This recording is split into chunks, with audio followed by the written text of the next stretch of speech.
किया जा रहा है गोंदियारा में। आज से पहले इस गोंदियारा की धरती पर ऐसे कार्यक्रमों को आप नहीं देखे होंगे जो आज यहाँ पर किया जा रहा है। आज शिक्षा महोत्सव है, इसलिए बात शिक्षा पर की जानी चाहिए। आज शिक्षा दो तरीके की है, एक गरीबों के लिए और एक अमीरों के लिए। गरीब का बच्चा सरकारी विद्यालय में पढ़ने जाने के लिए खोदिया बढ़िया के साथ जाता है, वही अमीरों के बच्चे अच्छे अच्छे विश्वविद्यालयों में पढ़ते हैं, विदेशों में पढ़ते हैं। लेकिन अफसोस कि सरकारी विद्यालयों को भी अब खत्म कर दिया जाएगा। जिस विद्यालय में 50 से कम विद्यार्थी होंगे उस विद्यालय को या तो बंद कर दिया जाएगा या तो उन्हें पास के नजदीकी सरकारी विद्यालय में मर्ज कर दिया जाएगा।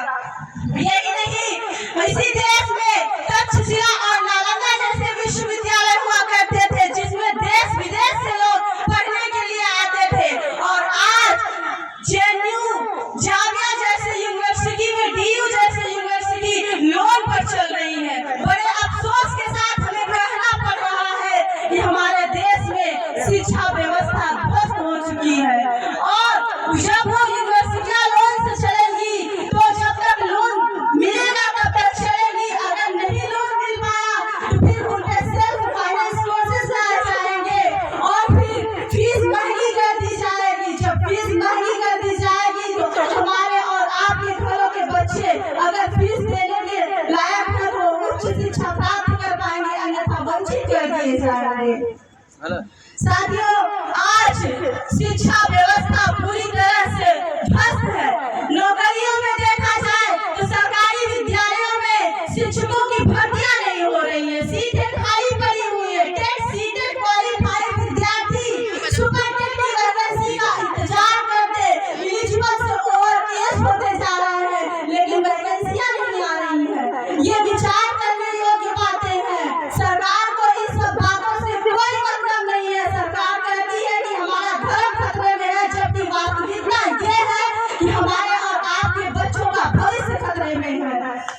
इसीलिए धर्म की बात न करके शिक्षा पर बात करना अधिक जरूरी समझना चाहिए हमें और आप सभी को।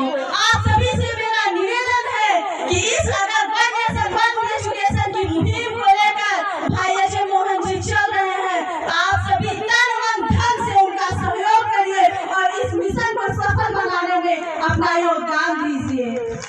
आज स्कूलों को बंद करके शहरों को सजाया जा रहा है। क्यों? क्योंकि उनकी आस्था संकट में पड़ी हुई है। स्कूलों को ध्वस्त करके मंदिरों को सजाया जा रहा है। क्यों? क्योंकि उनकी आस्था संकट में पड़ी हुई है। आज अगर सबसे अधिक इस देश में मुद्दा है जो, तो वो है शिक्षा व्यवस्था। जिस पर बात करनी चाहिए वो शिक्षा व्यवस्था पर। कहते हैं हम दुनिया के सबसे बड़े लोकतांत्रिक देश में रहते हैं, लेकिन अफसोस कि भारत की स्टीम मीडिया शिक्षा पर कोई डिबेट नहीं करती है, वो सिर्फ धर्म पर डिबेट करवाती है। और अगर आपको इस शिक्षा व्यवस्था में परिवर्तन लाना है तो सबसे पहले आपको अंधविश्वास और पाखंड को त्यागना होगा। जिस दिन आप अंधविश्वास और पाखंड को दूर हो जाएंगे, अपने दिमाग से बाहर निकाल देंगे, उस दिन आप सत्ता की ओर अग्रसर होने लगेंगे। और मेरे माताओं बहनों बुजुर्गों बताना चाहूंगी कि जिस देश में सत्ता कायम है वो देश क्षमा चाहूंगी